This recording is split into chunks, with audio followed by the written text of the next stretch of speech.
Le couteau s'enfonça dans la chair tendre de la dinde rôtie avec un craquement sourd. Comme si la famille entière retenait son souffle. Thibaut, les mains tremblantes, leva les yeux vers Victor assis en face de lui. Et dans ce regard croisé, il vit l'étincelle d'un amour qui vacillait déjà sous le poids des regards hostiles. À la santé de notre union éternelle, murmura-t-il d'une voix brisée. Mais le silence qui suivit fut plus éloquent que n'importe quel cri. C'était l'anniversaire de sa mère. Élise. Une femme aux cheveux grisonnants noués en chignon impeccable. Qui avait toujours rêvé d'une famille unie comme les pages jaunies d'un album photo provençal. La maison de campagne. Nichée au cœur des vignobles de Bordeaux. Exhalait l'odeur de pain frais et de lavande séchée. Un havre de paix où Thibaut avait grandi. Courant pieds nus sur les collines ondulantes. À 32 ans. Il était revenu de Paris avec Victor, son compagnon depuis 3 ans. Convaincu que ce repas familial marquerait un tournant.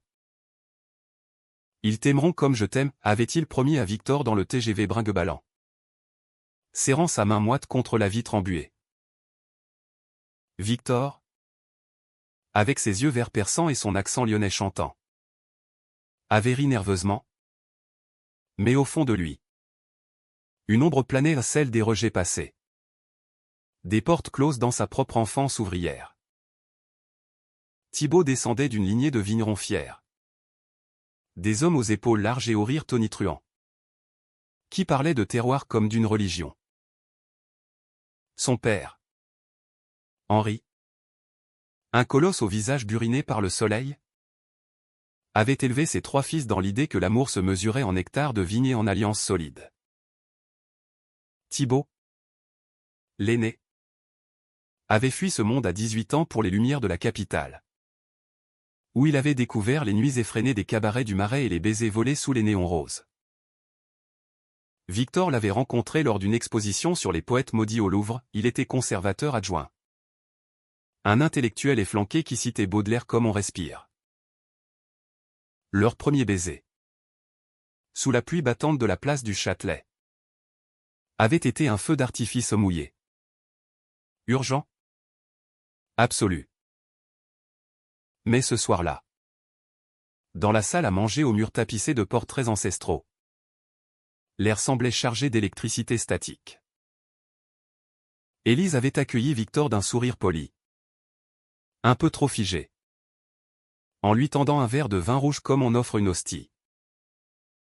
Bienvenue, mon cher. Thibaut nous attend parler de toi.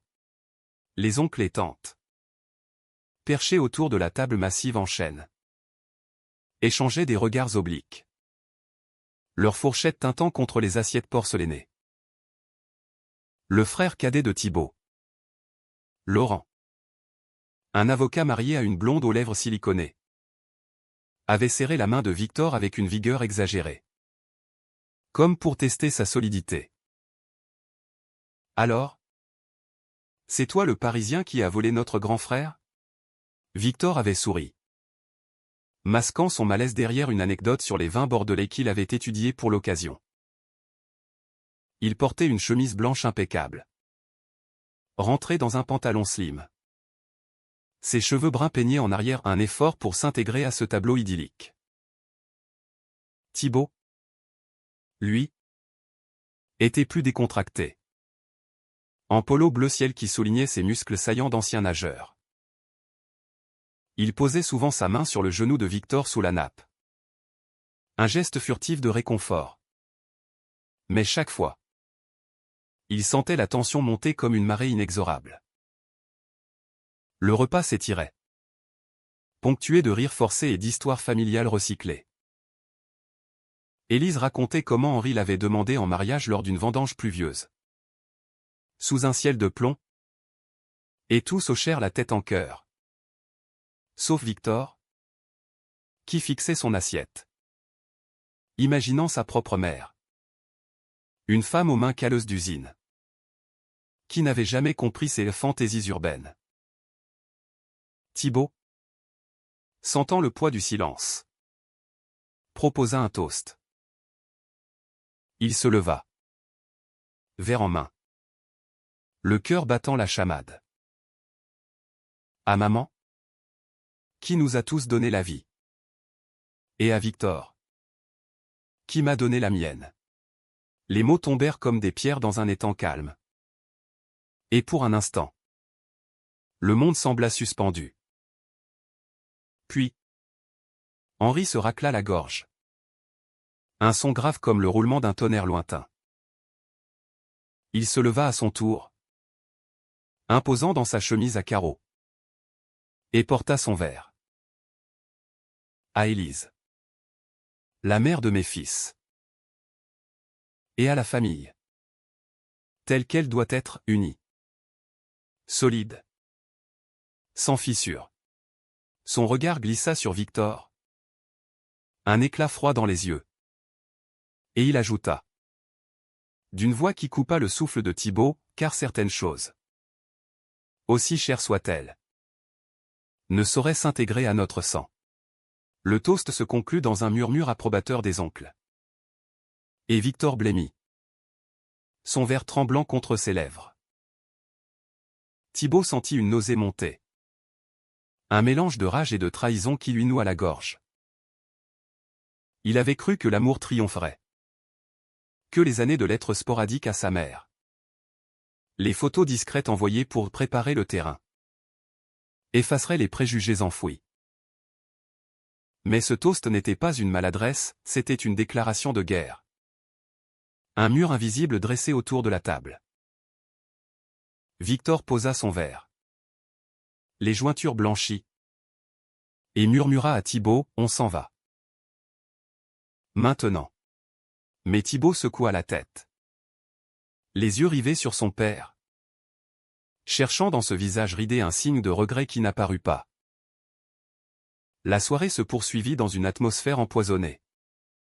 Les conversations déviant vers des sujets anodins, le prix du raisin. Les élections à venir, tandis que Victor se murait dans un silence poli. Thibaut, lui, bouillonnait intérieurement. Revoyant les promesses chuchotées dans leur petit appartement haussmannien.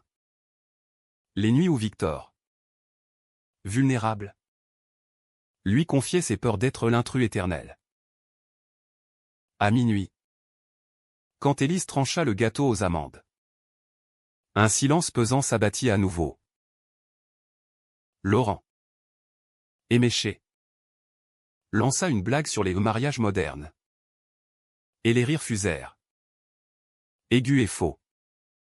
Comme des éclats de verre. Victor se leva le premier. Prétextant un mal de tête. Thibaut le suivit dans le jardin. Où la lune baignait les vignes d'une lueur argentée. Ils s'assirent sur un banc de pierre. Et Victor alluma une cigarette. Exhalant la fumée en volutes tremblantes.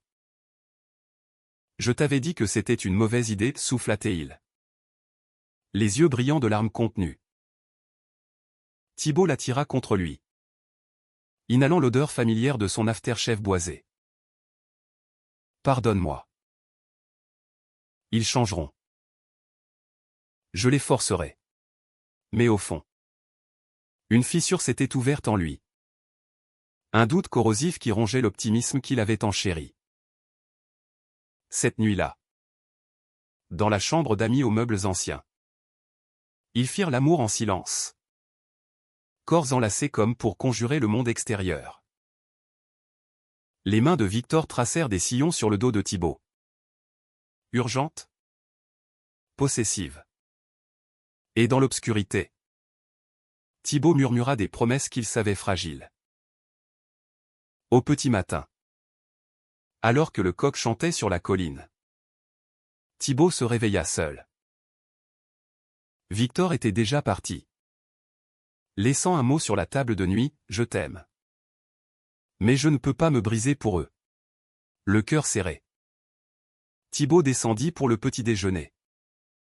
Où la famille feignait l'innocence.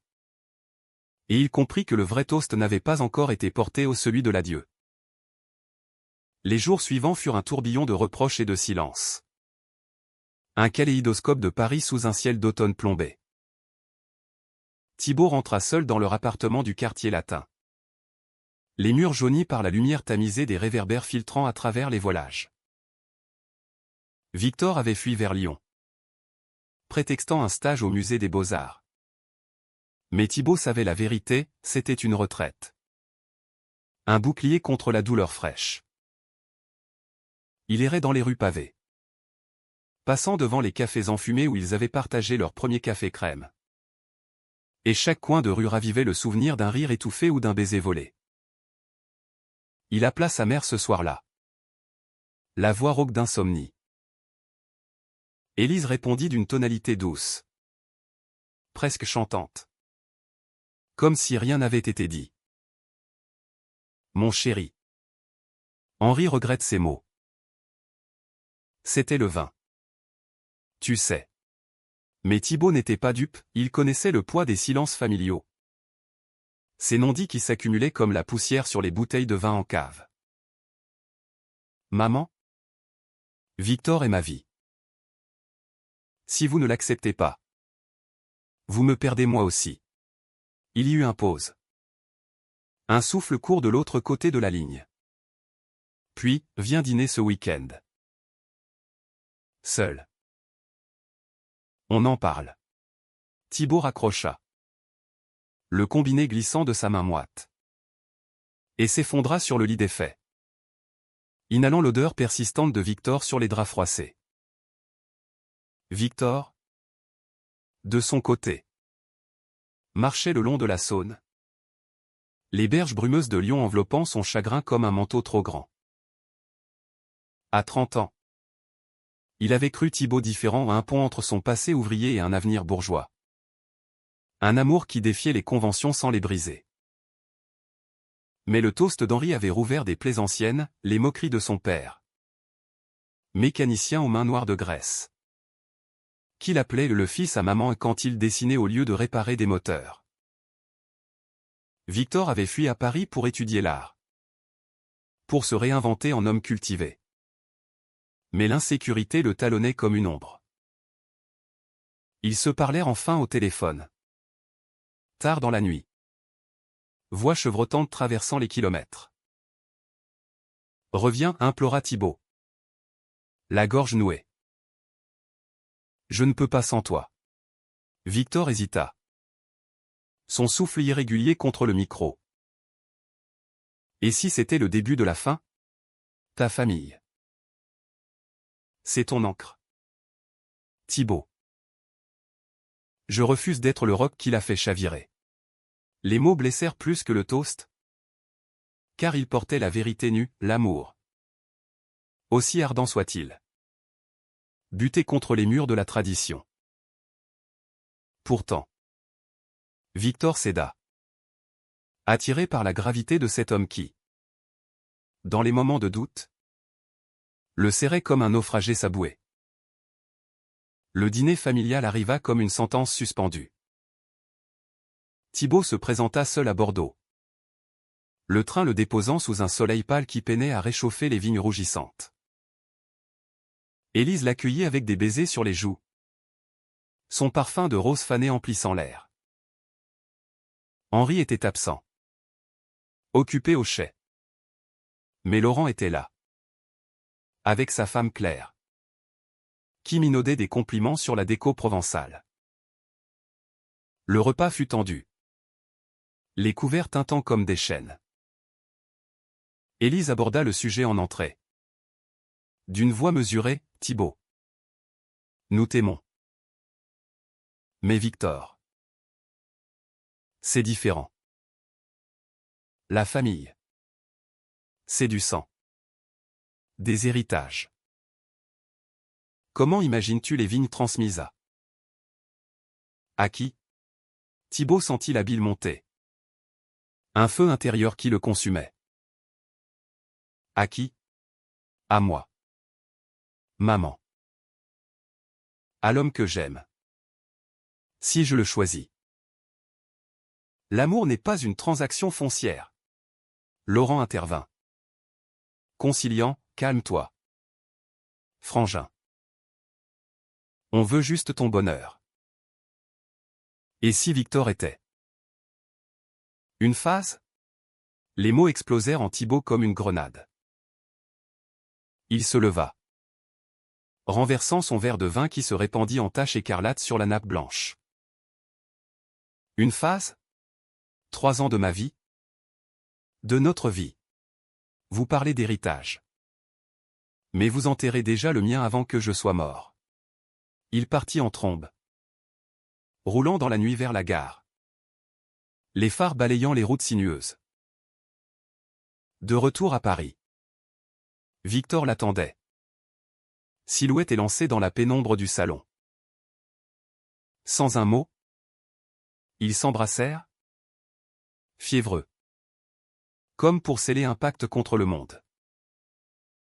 Ce soir-là, Thibaut confia à Victor ses rêves enfouis, ouvrir une galerie d'art dédiée aux artistes queer. Mêler ses racines bordelaises à la modernité parisienne. Victor, ému, traça du bout des doigts les cicatrices invisibles sur le torse de Thibaut. Alors faisons-le. Ensemble. Sans eux.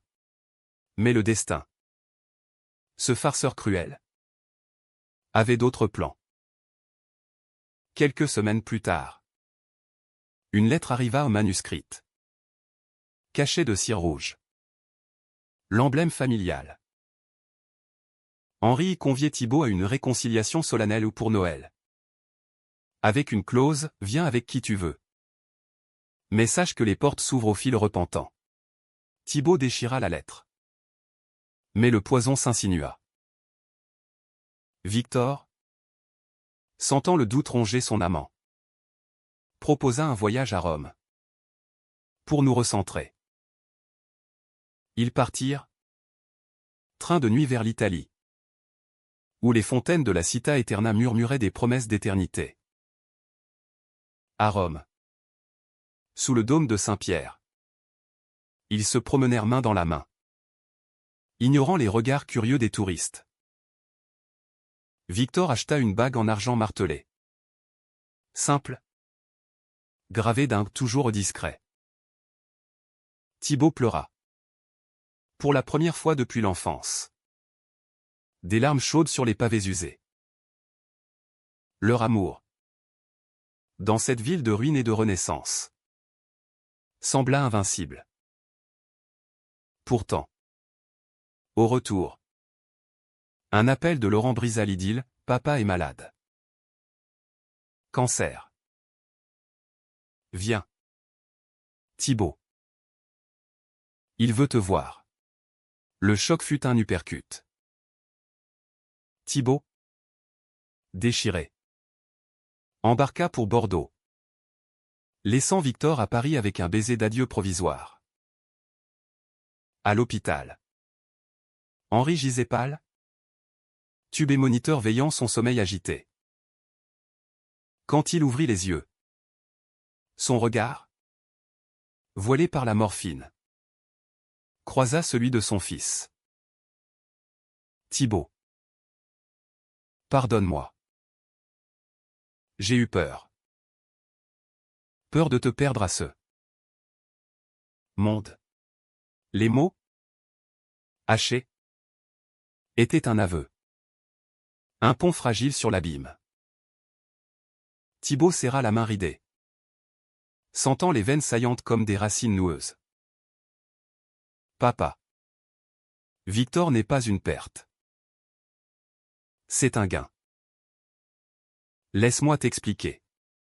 Les visites s'enchaînèrent. Un ballet de silence et de confession. Élise, veillant au chevet, glissa un jour, apporte-le. Ton Victor. Pour Noël.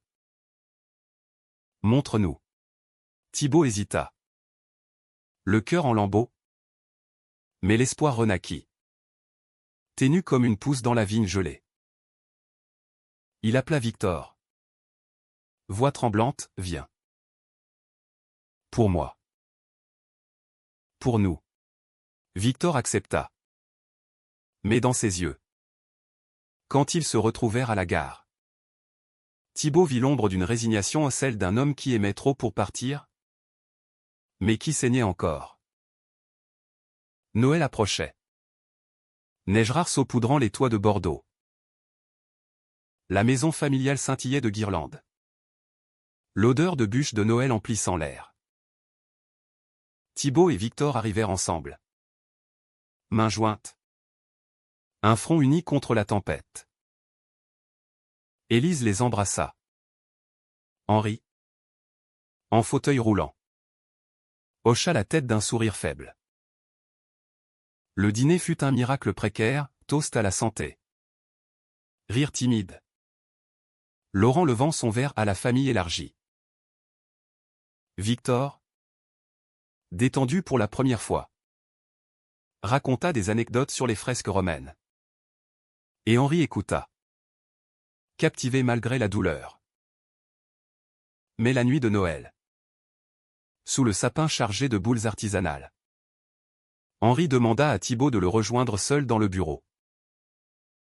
Là, enveloppé de livres jaunis et d'odeurs de tabac froid, il murmura, « Fils, je t'aime. Mais les vignes, elles sont pour Laurent. Toi, tu as ton chemin. Victor, c'est ton fardeau, pas le nôtre. » Le toast implicite frappa Thibaut comme un coup près, l'acceptation était conditionnelle. Une aumône empoisonnée. Il sortit, le visage de pierre, et trouva Victor endormi sur le canapé, innocent dans la lueur des bougies. Le printemps surgit à Paris comme une rébellion.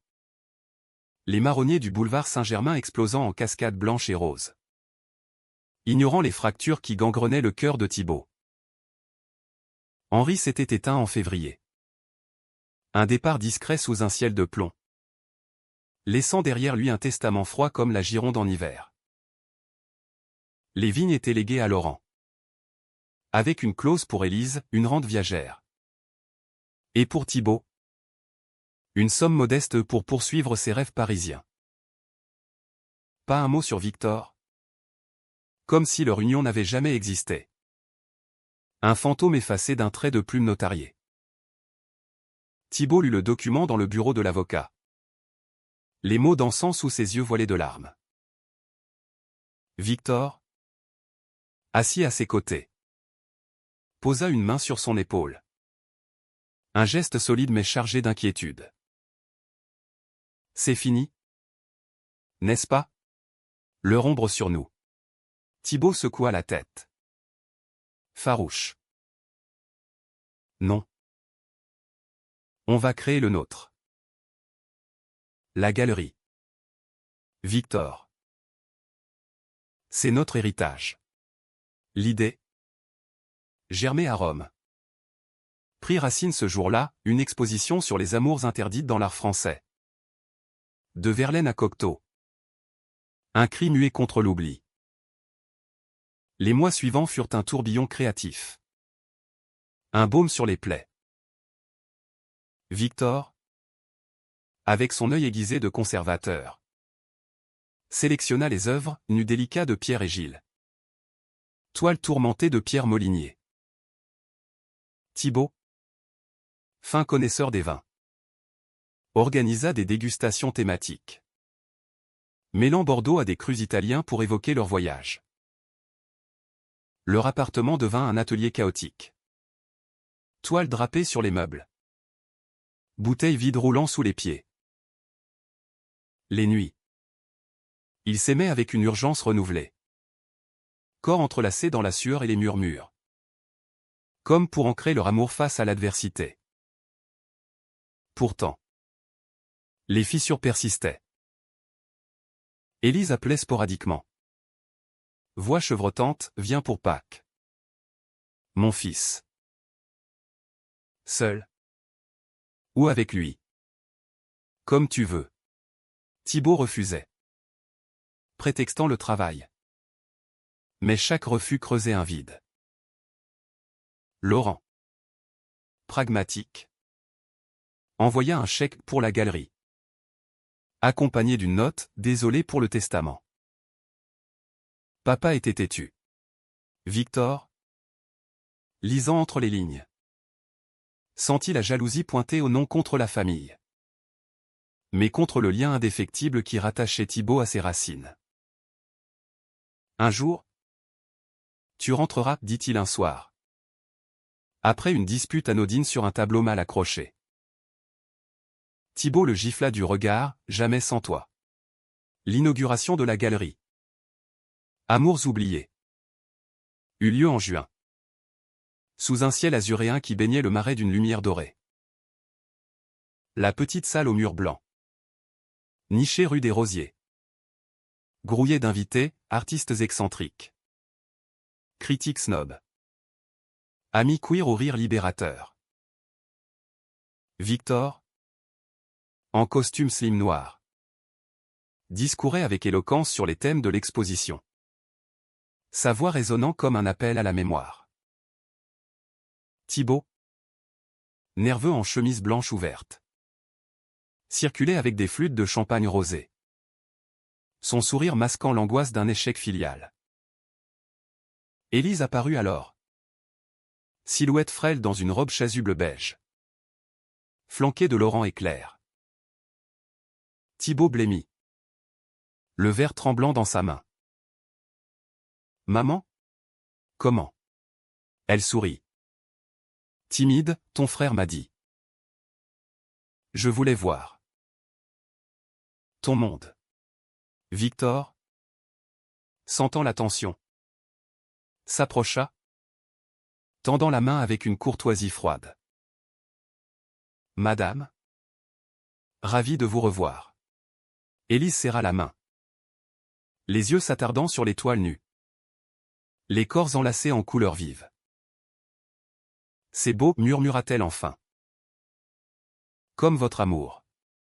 La soirée culmina en un moment suspendu, Élise leva sa flûte, entourée de la foule bigarrée. À Thibaut et Victor. Pour avoir osé. Les applaudissements fusèrent. Mais Thibaut vit dans les yeux de sa mère une lueur de regret, pas pour l'avoir exclu, mais pour les années perdues. Plus tard, seule avec son fils dans un coin sombre, elle confia, ton père. Il t'aimait. À sa façon. Il avait peur que tu souffres. Comme lui avec ses propres secrets. Thibaut, stupéfait. Pressa, quel secret? Élise baissa les yeux, des amours de jeunesse. Avant moi. Des garçons. Dans les champs? Il les a enterrés pour les vignes. La révélation frappa Thibaut comme un éclair, réécrivant l'histoire familiale en un clin d'œil. Henri, le patriarche rigide, avait porté son propre fardeau queer. Un amour réprimé qui s'était mué en rejet. Victor, entendant les bribes, attira Thibaut contre lui, ça change tout. Et rien. Ils rentrèrent tard, ivres de vin et de vérité, et firent l'amour sur le parquet froid, riant et pleurant à la fois. Mais le destin, impitoyable, tissa sa toile plus serrée. L'été apporta une opportunité empoisonnée, Laurent proposa à Thibaut de co-gérer les vignes. Pour l'héritage. Viens à Bordeaux. Avec Victor si tu insistes. Papa aurait voulu une famille unie. Thibaut hésita, tenté par les racines qui l'appelaient. Mais Victor, sentant le piège, explosa, c'est ça. Ton humanité? Te vendre pour des grappes de raisin. La dispute éclata. Mots acérés comme des serres, accusation de lâcheté. De dépendance toxique. Victor claqua la porte, fuyant vers un hôtel du quartier latin, laissant Thibaut seul avec ses démons. Les semaines suivantes furent un purgatoire. Thibaut erra dans la galerie vide, fermé pour rénovation. Caressant les toiles comme des amants perdus. Il écrivit des lettres à Victor. Non envoyées. Débordant de regrets et de déclarations fiévreuses. Élise. Informée par un appel larmoyant. Descendit à Paris. Train de nuit sous les étoiles. Mon fils. L'amour n'est pas une possession. Si tu l'aimes. Lâche prise. Ces mots, simples, percèrent la brume. Thibaut comprit alors, la trahison n'était pas celle d'Henri, mais la sienne propre. En laissant la famille dicter son cœur. Il partit pour Lyon. Ville natale de Victor. Sous une pluie battante qui lavait les rues de briques rouges. Victor l'attendait au musée. Silhouette solitaire devant une toile de Soulages. Noir abyssal. Pourquoi, demanda-t-il. Voix brisée. Thibaut s'agenouilla. Indifférent au regard, parce que sans toi. Je suis une vigne sans soleil. Reviens. Ou pars. Mais sache que je te suis. Victor pleura. L'attirant dans une étreinte sous les yeux indifférents des statues. Ils rentrèrent à Paris ensemble. Pacte renouvelé. Mais une ombre planait, Laurent appelait. Insistant pour une réunion familiale. L'automne enveloppa Paris d'un manteau ocre. Feuilles mortes tourbillonnant sur les trottoirs comme des souvenirs épars. La galerie rouvrit avec une nouvelle exposition. Héritage brisé. Un hommage aux amours cachés des générations passées. Thibaut et Victor y mirent tout, leur passion. Leurs cicatrices. Leurs espoirs ténus. Les critiques saluèrent l'audace. Les files d'attente s'allongeaient rue des Rosiers. Mais au cœur de ce succès, une tempête couvait. Laurent arriva un soir. Costume 3 pièces impeccable. Un dossier sous le bras. Les vignes périclites. Thibaut. Laurent a besoin de toi. Et Élise. Elle dépérit sans son aîné. Thibaut. Attablé avec Victor devant un dîner improvisé ratatouille et vin rouge. Sentit son estomac se nouer. Je ne suis pas un vigneron. Laurent. J'ai ma vie ici. Son frère secoua la tête. Yeux implorants, c'est plus que des vignes. C'est maman. Elle parle de Victor comme d'un fils. Maintenant. Venez pour un mois. Juste pour aider. Victor. Silencieux jusque-là.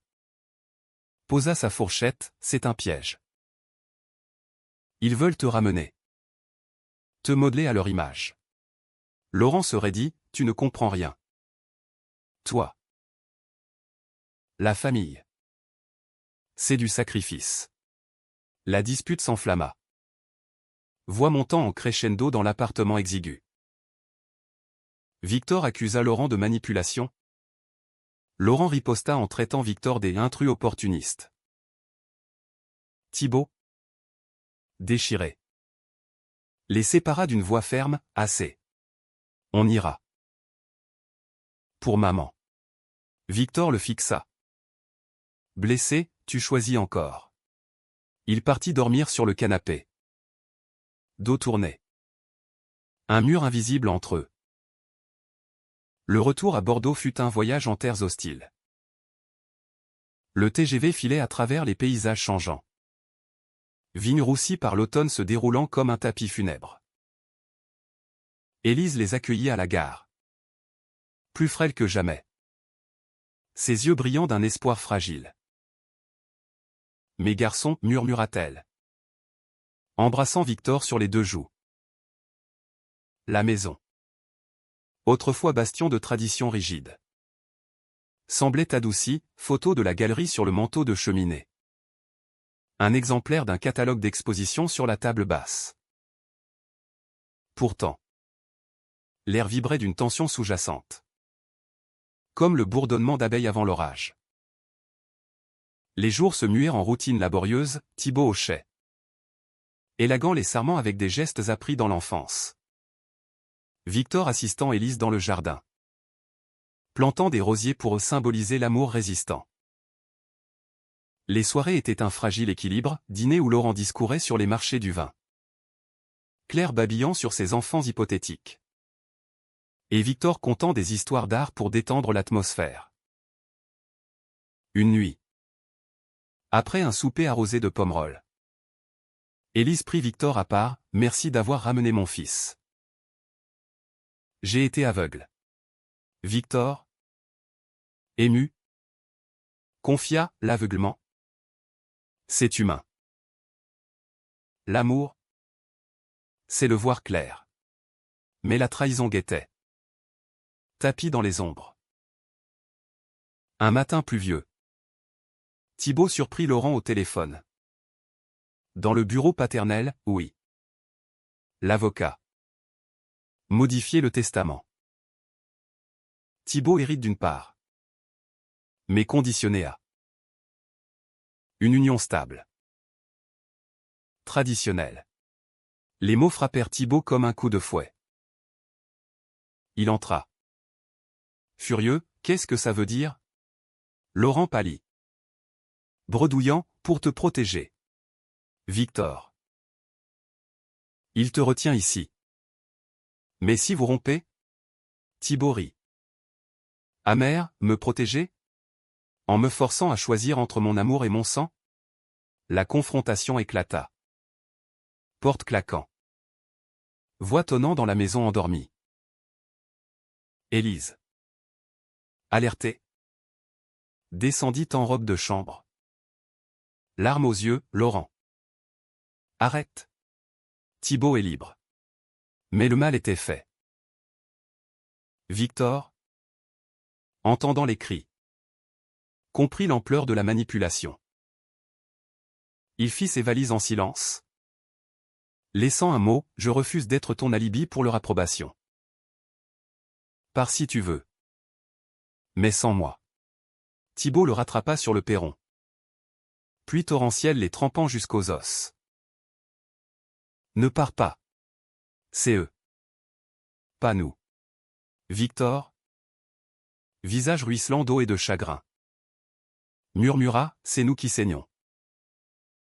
Et je n'en peux plus. » Il partit quand même. Train de nuit pour Paris, laissant Thibaut brisé sur le gravier mouillé. Les jours suivants furent un enfer. Thibaut erra dans les vignes, sarrasin à la main, arrachant les mauvaises herbes comme des regrets. Élise, témoin muet, glissa un soir, « Ton père a fait pareil. Il a perdu son premier amour pour ses terres. Ne répète pas l'erreur. » Thibaut, consumé, appela Victor des centaines de fois. Messages vocaux débordant de supplications. Reviens. J'ai tout quitté. Les vignes. Laurent au tout. Le point de non-retour survint lors d'une vendange anticipée. Sous un ciel d'orage. Laurent, ivre de fatigue et de vin nouveau, accusa Thibaut, « C'est ta faute si papa est mort amer. Ton mode de vie l'a tué. » Thibaut le frappa. Poing serré. Un coup qui résonna comme un glas. Laurent s'effondra, sang au coin de la lèvre. Et Élise hurla, « Assez de violence. Cette famille est empoisonnée. » Thibaut partit cette nuit-là, roulant vers Paris dans la tempête. Essuie-glace battant comme un cœur affolé. Il trouva Victor à la galerie, entouré de toiles emballées, prêt à tout fermer. « Vends-la si tu veux, » dit Victor. Voix atone. Je pars pour New York. Un poste au MoMA. Thibaut s'effondra à genoux, « Ne m'abandonne pas. J'ai vu clair. C'est toi. Mon héritage. Victor hésita. Larmes coulant. Puis l'aida à se relever. Leur baiser, salé de pluie et de désespoir, fut un serment brisé reconstruit. L'hiver revint. Impitoyable. Saupoudrant Paris d'une neige rare qui étouffait les bruits de la ville comme un linceul. Thibaut et Victor, réconciliés dans la fragilité, décidèrent de fermer la galerie non par défaite, mais pour renaître ailleurs. New York les appelait. Terre promise d'exil queer, où l'amour se mesurait en skyline et non en terroir. Victor accepta le poste au MoMA. Thibaut le suivrait comme consultant freelance pour des maisons de vin branchées. Un nouveau départ, murmura Victor un soir. Levé contre lui dans leur lit aux draps usés. Thibaut acquiesça. Traçant des cercles sur sa peau, sans chaîne. Le déménagement fut un rituel doux amer, carton empli de toiles et de bouteilles. Adieu aux amis du Marais lors d'une dernière soirée arrosée. Élise vint les voir. Train express depuis Bordeaux. Silhouette voûtée mais regard clair. Je vends ma part des vignes, annonça TL. Tendant un chèque substantiel. Pour votre vie. Et pour pardonner. Victor l'embrassa. Ému, restez en contact. Élise. Vous êtes famille maintenant. Laurent. Absent. Envoya une lettre, désolé. Réfléchis. Les portes sont ouvertes. Thibaut la brûla. Cendre dans le vent froid de la Seine. À New York. L'hiver céda à un printemps effervescent. Leur appartement à Brooklyn. Vue sur l'East River. Devint un havre, mur blanc tapissé de photos au rhum sous la lune. Paris sous la pluie. Bordeaux en vendange. Victor plongea dans le MoMA. Organisant des rétrospectives sur l'art LGBTQ+ américain. Tandis que Thibaut lançait un blog sur les vins du monde. Infusant ses racines françaises d'une liberté nouvelle. Ils adoptèrent un chat errant. Un sphinx aux yeux d'or nommé Baudelaire. Qui ronronnait entre eux comme un gardien de secret. Pourtant, les ombres persistaient. Une nuit de juin. Lors d'une Pride flamboyante où Manhattan pulsait de couleurs arc-en-ciel. Thibaut confia à Victor ses doutes, et si j'avais trahi mon sang? Les vignes me manquent. Victor? Torse nu sous les confettis. Le séraphore, ton sang est en toi. Pas en terre. Et notre amour en est la vigne la plus belle. Ils dansèrent jusqu'à l'aube. Corps en sueur. Riant des regards complices des inconnus. L'été apporta une lettre d'Élise, elle s'était installée à Paris. Près de la galerie rouverte sous nouveau nom. Gérée par un couple d'artistes queer. Venez pour mon anniversaire. Avec Baudelaire. Il a l'air. Train Eurostar filant sous la Manche. Bordeaux les accueillit changés, vignes verdoyantes. Élise rayonnante dans un café du centre-ville. Laurent en retrait. Un sourire penaud. Le toast, cette fois, fut porté par Élise à Thibaut et Victor. Mes fils du cœur. À l'amour qui guérit les exclusions. Les verts tintèrent. Et pour la première fois, Thibaut sentit la paix, non une victoire, mais une rédemption humaine. Imparfaite et vraie. De retour à New York. Sous un ciel étoilé artificiel des gratte-ciel. Thibaut et Victor se marièrent en petit comité, un officiant queer. Des amis new-yorkais. Élise en témoin virtuel via Zoom. Le baiser. Scellé sous une arche de lumière. Fut un hymne à la résilience. Des années plus tard. Quand Thibaut écrivit ses mémoires vignes du cœur. Il dédia le livre à Henri, pour les amours enterrés. qui fleurissent en silence. Leur histoire, tissée de drame et de tendresse, devint légende discrète dans les cercles artistiques, un amour français transplanté en Amérique, où la trahison s'était muée en humanité. Victor, vieilli mais toujours intense, murmurait souvent, on a gagné. Non. Thibaut souriait. Main dans la sienne, on vit. C'est la plus belle victoire.